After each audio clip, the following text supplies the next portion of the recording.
Good morning. I am Dr. G. Punithavalli, Assistant Professor, Department of Mathematics, Annamlai University. So now I am going to discuss about the chapter Real Analysis for first M.Sc Mathematics. In the first unit, we are going to discuss about the derivatives of functions. So in this section, we are considering the definitions of derivatives, derivatives and continuity, algebra of derivatives, the chain rule, one-sided derivatives and infinite derivatives, functions with non-zero derivatives, zero derivatives and local extrema, and then Rolle's theorem, mean value theorem for derivatives, intermediate value theorem, and then Taylor's formula with a reminder. And the second section, we are going to discuss about the functions of bounded variation. In this, we are going to discuss about the properties of monotonic functions, functions of bounded variation, total variation, additive property of total variation on the closed interval a comma x as a function of x, and the bounded variation as the difference of increasing functions and continuous functions of bounded variations. So in this, first we are going to study about the differentiable functions. First we are going to see the definitions of derivatives. So here let f be a function which is defined on an open interval a comma b, and assume that c belongs to a comma b. Then f is said to be differentiable at c whenever the limit x tends to c f of x minus f of c divided by x minus c exists. It is denoted by f dash of c. This f dash we call it as the first derivative of f at c. So if we continue the process, that is if we differentiate again and again, for example if we differentiate this function f n times, then it is called the nth derivative of f and it is denoted by f over n. The notations we use it to denote it as f dash of c or capital D into f of c, df by dx of c, dy by dx of c whenever y equal to f of x. First theorem based on the derivatives and continuities of the function. If f is defined on open interval of a comma b and differentiable at a point c in open interval a comma b, then there is a function f star depending on f and c which is continuous at c and satisfies the equation f of x minus f of c equal to x minus c into f star of x for all x in the a comma b, with f star of x is equal to f dash of c. Conversely, if there is a function f star continuous at c which satisfies the above equation 1, then f is differentiable at c and f dash of c equal to f star of c. So first we are going to assume that f is differentiable and we are going to see that the equation 1 holds in that. So since f is differentiable at a given point, interior point c in a comma b, therefore f dash of c exists. Now let us define a function f star as f star of x is equal to f of x minus f of c divided by x minus c if x not equal to c, and also f star of c is nothing but f dash of c. Since f star is continuous at c and then equation 1 holds by the above definition of f star. Now we are going to prove the converse case. Conversely, we are assuming that equation 1 holds in that for some f star continuous at c. Now we are going to divide the equation 1 by x minus c and applying the limit x tends to c, we have the required form. So for example here f of x equal to x square where x is rational, it is 0 otherwise, which is continuous and also differentiable only at x is equal to 0. Next theorem, if f is differentiable at c, then f is continuous at c. So first we are going to assume that f is differentiable at c. So let f be derivable at x is equal to c, then by the definition limit x tends to c, f of x minus f of c divided by x minus c exists, and this is nothing but f dash of c. Now we consider f of x minus f of c, and this we can return as f of x minus f of c divided by x minus c into x minus c whenever x not equal to c. If we apply the limit on both sides, we have limit x tends to c f of x minus f of c equal to limit x tends to c, f of x minus f of c divided by x minus c into x minus c. If you apply the limit, the right hand side will become 0, and hence we are having that limit x tends to c, f of x equal to f of c. Therefore, this implies that f is continuous at x is equal to c. So, whenever f is differentiable at c, then f is continuous at c.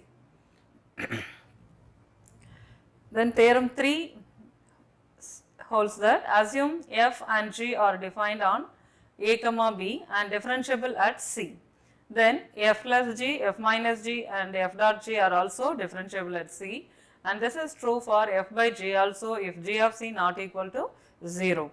The derivatives at c are given by the following formulas: f plus or minus g the whole dash of c equal to f dash of c plus or minus g dash of c, and f dot g the whole dash of c equal to f of c g dash of c plus f dash of c into g of c. F by g of c equal to g of c into f dash of c minus f of c into g dash of c divided by g of c the whole square, since g of c not equal to 0. So, since by a theorem we know that f of x can be written as f of c plus x minus c into f star of x. So, similarly here we can write for g also. So, here we are going to prove that f plus g the whole dash of c. So, for that f of x plus g of x is equal to f of c plus g of c, that is we are using the f of x and g of x here, and we get f plus g of x is equal to f plus g of c plus x minus c into f star of x plus g star of x. Now, we are dividing this by x minus c on both sides and applying the limit, we have f plus g whole star of c equal to f star of c plus g star of c. Since f star is equal to f dash, so we can apply the same here, f plus g the whole dash of c equal to f dash of c plus g dash of c.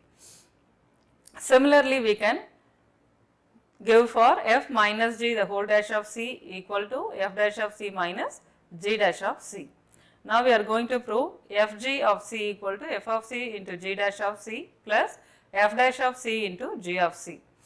So, to prove this, first we have to consider f of x into g of x, and by using the previous cases, instead of f of x we can write f of c plus x minus c into f star of x, g into g of c plus x minus c into g star of x. So, if we multiply these two, we get f of c g of c plus x minus c into f star of x g of c, and so on. In this f of c g of c, we can take it into the left hand side and divide the equation by x minus c on both sides, and applying the limit x tends to c, we have f of x, that is limit x tends to c, f of x into g of x minus f of c into g of c divided by x minus c equal to limit x tends to c, f of c into g star of x plus f star of x into g of c plus limit x tends to c, x minus c into f star of x into g star of x. That is f dot g the whole star of c is nothing but f of c into g star of c plus f star of c into g of c plus 0. Therefore, f dot g the whole dash of c is equal to f of c into g dash of c plus f dash of c into g of c. So, finally, we are going to prove f by g the whole dash of c is equal to g of c into f dash of c minus g dash of c into f of c divided by g of c the whole square. Here g of c not equal to 0. So, to prove this, let us consider f of x and g of x, that we know already that f of x is f of c plus x minus c into f star of x, and g of x as g of c plus x minus c into g star of x, and we are going to divide this. We can write f by g of x minus f by g of c equal to f of c plus x minus c into f star of x divided by g of c plus x minus c into g star of x minus f of c divided by g of c. Now, we cross multiply these two, and we have in the form f of c g of c plus x minus c into g of c into f star of x minus f of c g of c minus f of c into x minus c into g star of x whole divided by g of c into g of c plus x minus c into g star of x. Now, we apply the limit and divided by x minus c, we get f by g the whole star of c equal to g of c into f star of x minus g star of x into f of c divided by g of c the whole square. That is f by g the whole dash of c equal to g of c f dash of c minus f of c into g dash of c divided by g of c the whole square. So, hence we have proved that whenever f and g are differentiable, then their addition, subtraction, multiplication and division are also differentiable at their given point. Next, chain rule for derivatives. Let f be defined on an open interval s and let g be defined on f of s. Now, consider the composite function g composition f defined on s by the equation g composition f of x is equal to g of f of x. Assume that there is a point c in S such that f of c is an interior point of f of s. If f is differentiable at c and g is differentiable at f of c, then g composition f is differentiable at c and we have g composition f the whole dash of c equal to g dash of f of c into f dash of c. Now, by using the theorem 1 in the above, we have f of x minus f of c equal to x minus c into f star of x for all x in S, where f star is continuous at c and also f star of c equal to f dash of c. Similarly, we can write for g, and here g of y minus g of f of c equal to y minus f of c into g star of y for all y in some open interval p of f of s, which containing f of c. Here j star is continuous at f of c and j star of f of c equal to g dash of f of c. Choosing x in S so that y equal to f of x belongs to t, then we have g of f of x minus g of f of c equal to f of x minus f of c into g star of f of x, and hence which is nothing but x minus c into f star of x into g star of f of x. By the continuity of the composite function, we have g star of f of x tends to g star of f of c, that is nothing but g dash of f of c as x tends to c. If we divide by x minus c and applying the limit, we get the required form limit x tends to c g of f of x minus g of f of c divided by x minus c equal to g dash of f of c into f dash of c. Next, to one-sided derivatives. Here we are having the right hand derivatives and the left hand derivatives. Let f be defined on the closed interval S and assume that f is continuous at the point c in S, then f is said to have a right hand derivative at c if the right hand limits, say limit x tends to c plus f of x minus f of c divided by x minus c exists as a finite value, or if the limit is plus infinity or minus infinity. This limit will be denoted by f dash plus of c. Similarly, we can define for left hand derivative, that is f dash minus of c. If c is an interior point of S, then f has a derivative f dash minus of c, and if both the right and the left hand derivative are exist, we use it to write this f dash of c equal to infinity. In this corollary, f has a derivative at an interior point c if and only if f dash plus of c equal to f dash minus of c, in which case f dash plus of c is equal to f dash minus of c equal to f dash of c. That is, here both the right hand derivative and the left hand derivative are equal. And next, let f be defined on an open interval a comma b, and assume that for some c in a comma b we have f dash of c is greater than 0 or f dash of c equal to plus infinity. Then there is one ball b of c contained in the open interval of a comma b, in which f of x greater than f of c if x is greater than c, and f of x is less than f of c whenever x is less than c. If f dash of c is finite and positive, we can write f of x minus f of c equal to x minus c into f star of x, where f star is continuous at c and f star of c equal to f dash of c, which is greater than 0. Then similarly, here by the property of continuous functions, there is a ball b of c is contained in the open interval a comma b, in which f star of x has the same sign as f star of c, and this means that f of x minus f of c has the same sign as x minus c.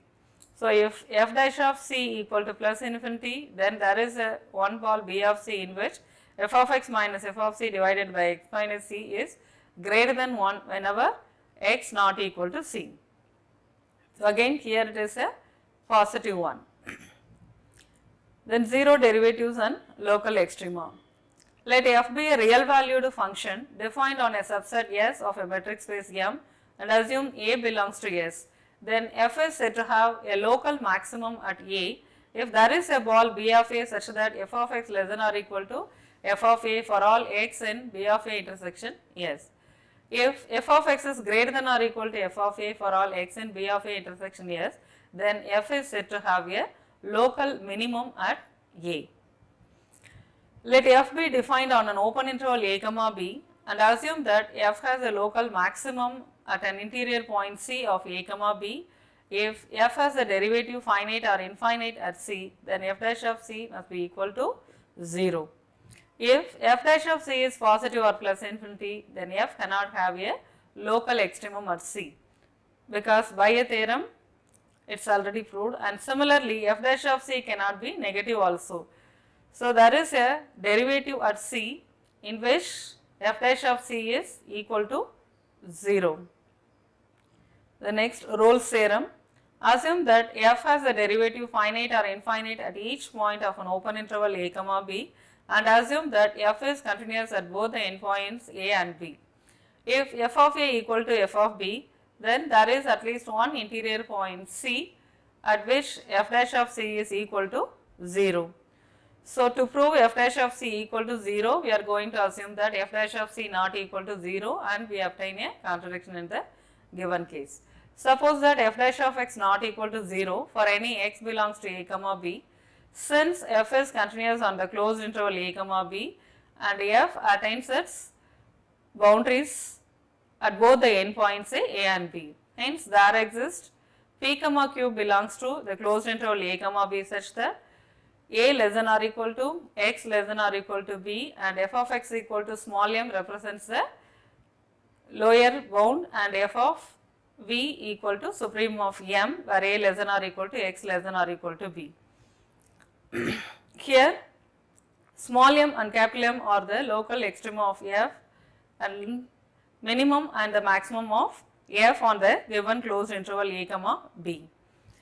So, here if we assume that f dash of x not equal to 0, then f cannot attain its maximum and minimum at the interior points and hence it gives the contradiction to our assumption. So, our assumption is wrong and hence f dash of c is equal to 0 at some interior point c which belongs to a comma b. Then mean value theorem for derivatives. Assume that f has a derivative finite or infinite at each point of an open interval a comma b and assume that f is continuous at both the endpoints a and b.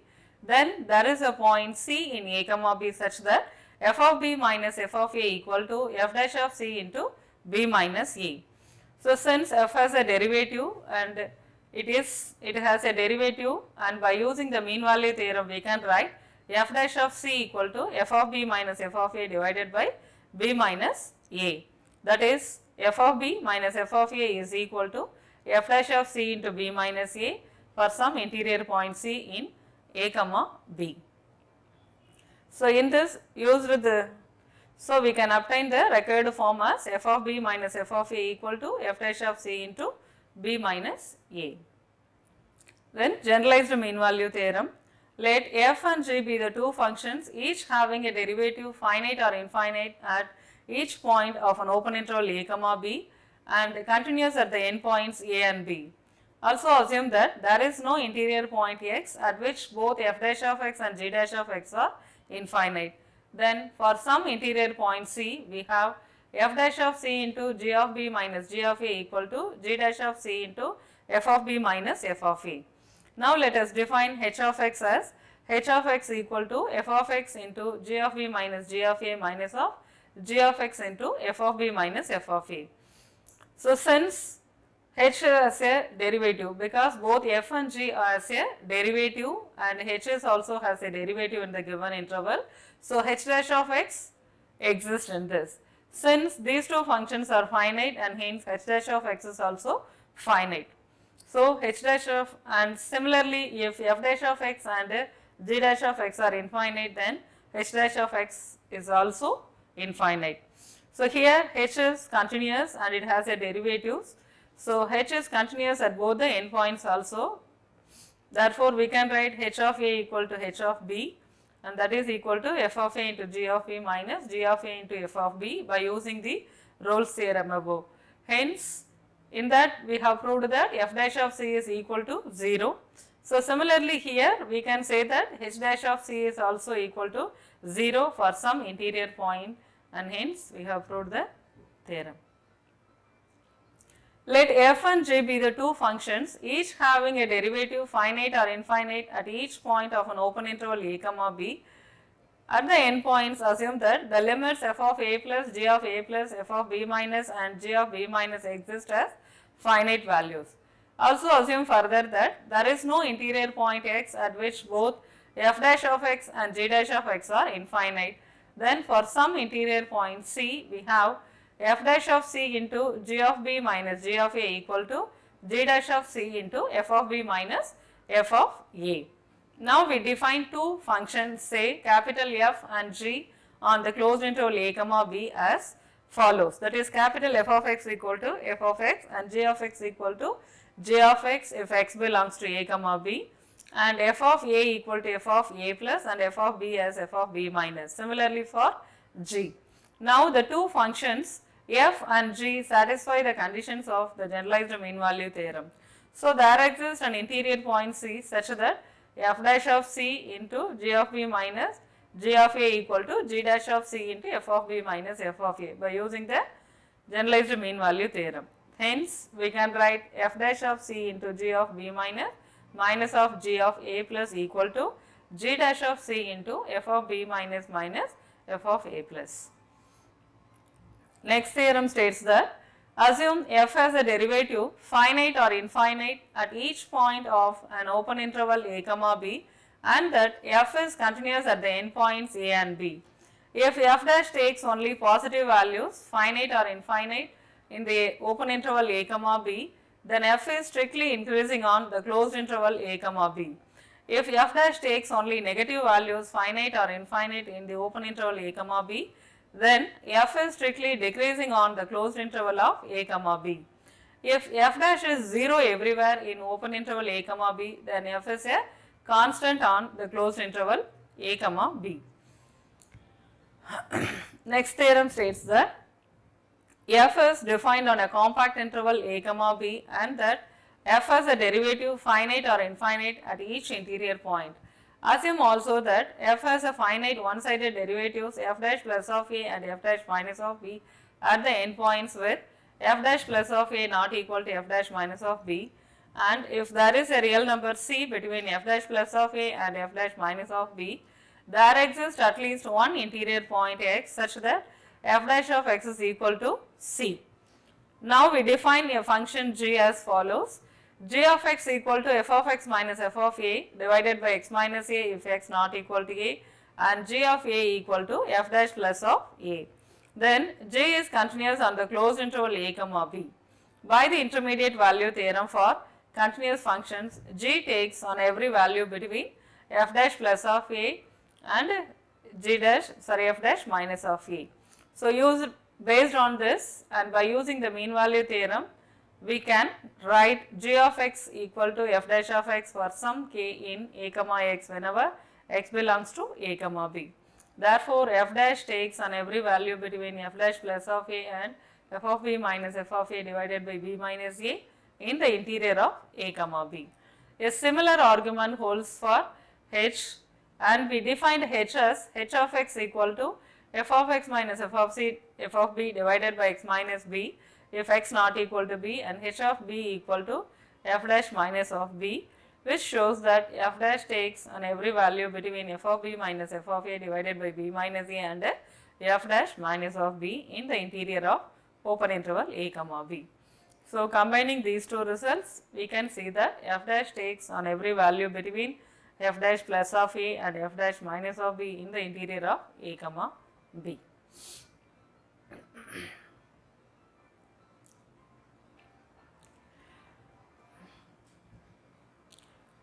Next theorem, assume that f dash exists and it is monotonic on an open interval a comma b, then f dash is continuous on a comma b. We assume that f dash has a discontinuity at some point c in a comma b and arrive at a contradiction. So, choose a closed subinterval, closed interval x comma b. The discontinuity at a c must be a jump discontinuity, and hence it obtains some value between f dash of x and f dash of b, which contradicting the intermediate value theorem, and hence we have obtained the required condition by the contradiction. Next theorem, Taylor's formula with reminder. Let f be a function having finite nth derivative f over n everywhere in an open interval a comma b, and assume that f over n minus 1 is continuous on the closed interval a comma b. Assume that c belongs to closed interval of a comma b, then for every x in a comma b, x not equal to c, there exists a point x interior to the interval joining x and c such that f of x equal to f of c plus summation of f over k of c by k factorial into x minus c to the power k plus f over n of x by n factorial into x minus c to the power n.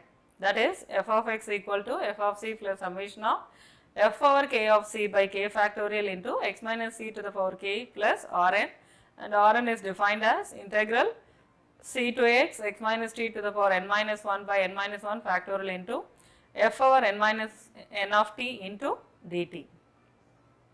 So, let us prove the theorem by induction hypothesis, and by using the theorem of fundamental theorem of integral calculus, we can write Rn as integral c to x minus t to the power n minus 1 by n minus 1 factorial into f over n of t into dt by using the integration by parts, and hence we can write this as f over n of t by into x minus t to the power n divided by n minus 1 into n, that is we are integrating by parts, we can obtain the next one, and finally we get f over n of c into x minus c to the power n by n factorial into or n plus 1.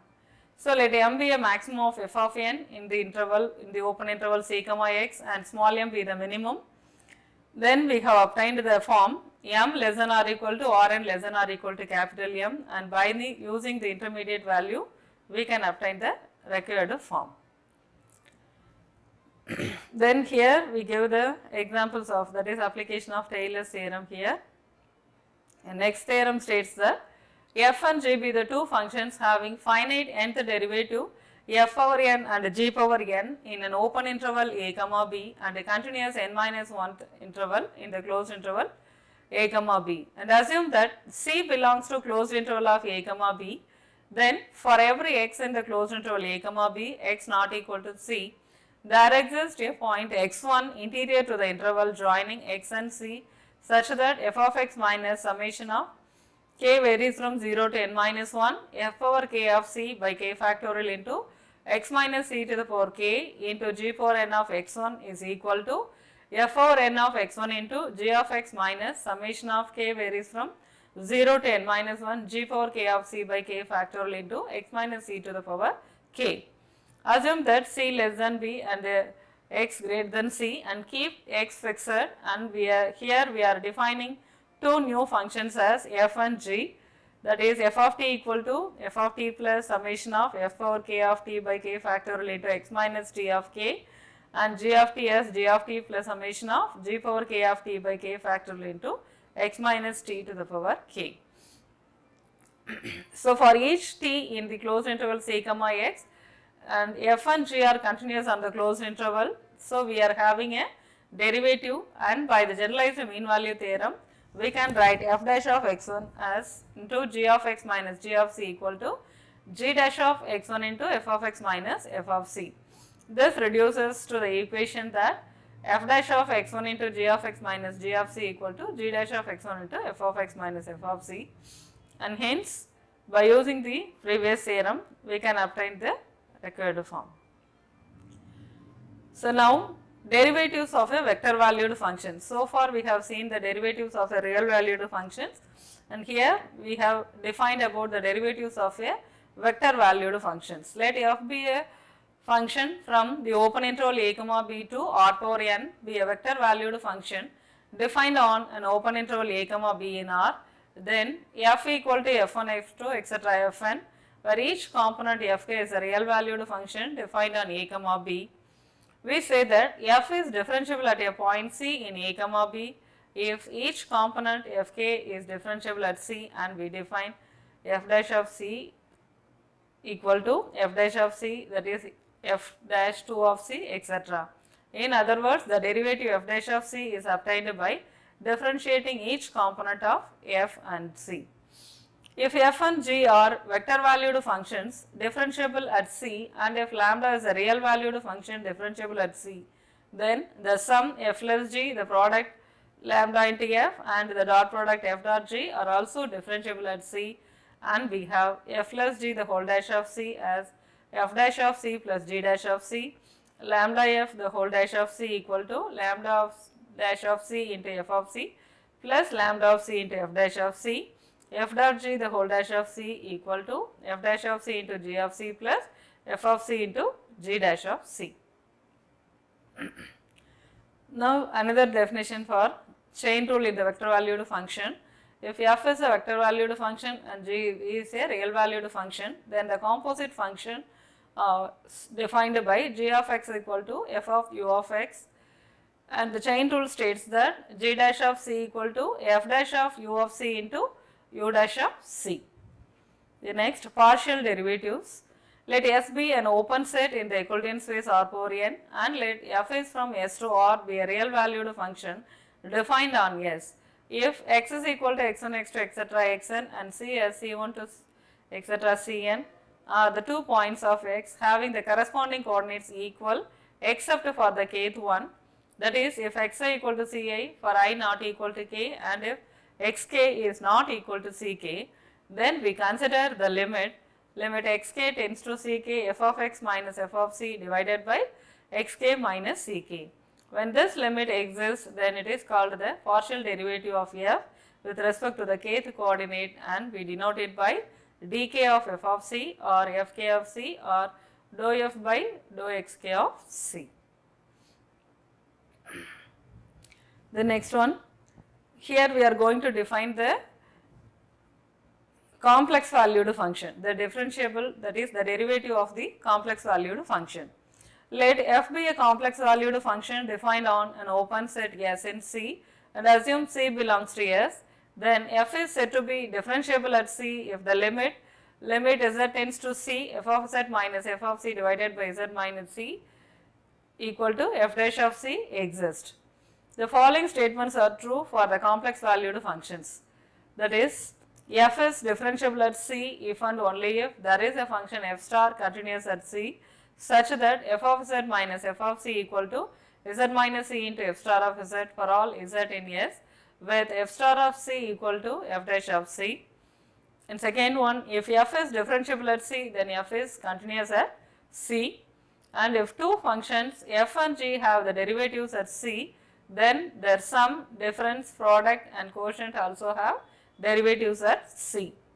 The chain rule is valid, that is, we have g composition f the whole dash of c equal to g dash of f of c into f dash of c if the domain of g contains the neighborhood of f of c, and if f dash of c and g dash of f of c both exist. So these are all already exist for the real valued functions, and this is true for the complex valued function also. Then Cauchy-Riemann equation. If f is a complex valued function of a complex variable, then each function is in the form f of z equal to u of z plus iv of z, where u and v are real and complex valued variables. Consider u and v to be the real valued functions of two variables, then f of z equal to u of x comma y plus iv of x comma y if z equal to x plus iy. In either case, we write f equal to u plus iv, where u and v are real and imaginary parts of f. For example, here f of z equal to e power z, since z equal to x plus iy, and here we are used to write e power x of cos y plus I e power x of sin y. The real and imaginary parts are given by u of x comma y as e power x of cos y and v of x comma y as e power x of sin y. And similarly f of z equal to z square, since z equal to x plus iy, so x plus iy the whole square, and we find u of x comma y equal to x square minus y square and v of x comma y as 2xy. So based on the Cauchy-Riemann equation, we use it to solve this theorem. Let f equal to u plus iv be defined on an open set S in C. If f dash of C exists for some C in S, then the partial derivatives d1 u of C, d2 u of C, d1 v of C and d2 v of C also exist, and we have f dash of C equal to d1 u of C plus I d1 v of C. Similarly, f dash of C equal to d2 u of C minus I d2 u of C. So in particular, we have to show that d1 u of C is nothing but d2 v of C, and d1 v of C is equal to minus of d2 u of C. So since f dash of C exists, then there is a function f star defined on S such that f of z minus f of c equal to z minus c into f star of z, where f star is continuous at c and f star of c equal to f dash of c. Now let us take z equal to x plus iy and c as a plus ib, then f star of z can be written as a of z plus ib of z, where a of z and b of z are real. Note that a of z tends to a of c and similarly b of z tends to b of c as z tends to c. Now we consider those z in S with y equal to b and taking the real and imaginary parts of 2, we find that u of x comma b minus u of a comma b equal to x minus a into a of x plus ib, and similarly v of x comma b minus v of a comma b equal to x minus a into b of x plus ib. Now we dividing the above by x minus a and let x tends to a, we can find that d1 of u of c equal to a of c and similarly d1 of v of c equal to b of c. So hence f dash of c can be written as a of c plus ib of c, and hence this proves the above equation.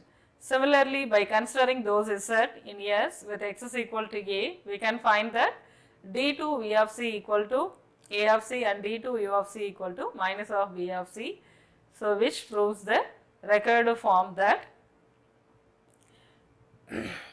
d1 u of c is equal to d2 v of c and d1 v of c equal to minus of d2 v of c. Then applications of Cauchy-Riemann equations. So here let f is a function which is defined as f equal to u plus iv with a derivative everywhere in an open disk D centered at a comma b.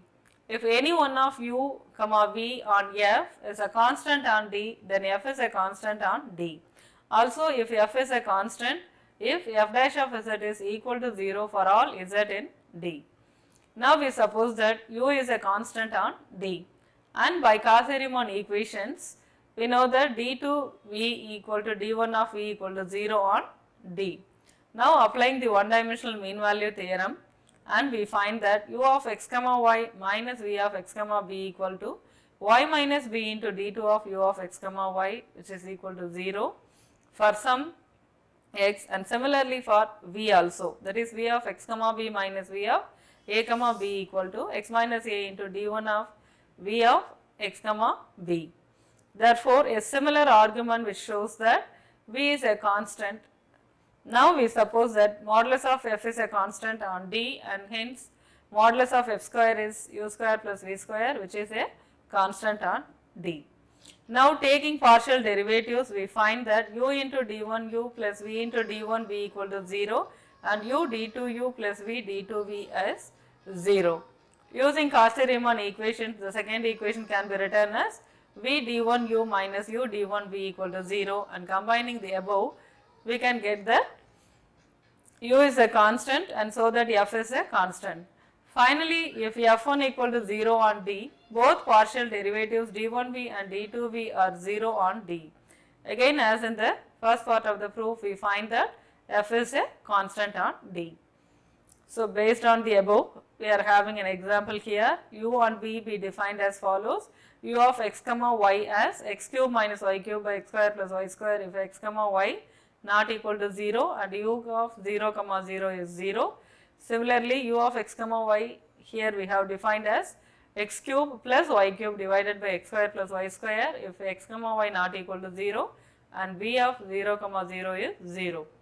So, based on the Cauchy-Riemann equations, it is seen that d1 u of 0 equal to d1 v of 0 equal to 1 and similarly d2 u of 0 equal to minus of d2 v of 0 equal to minus 1. So, hence Cauchy-Riemann equation holds in that. Thank you.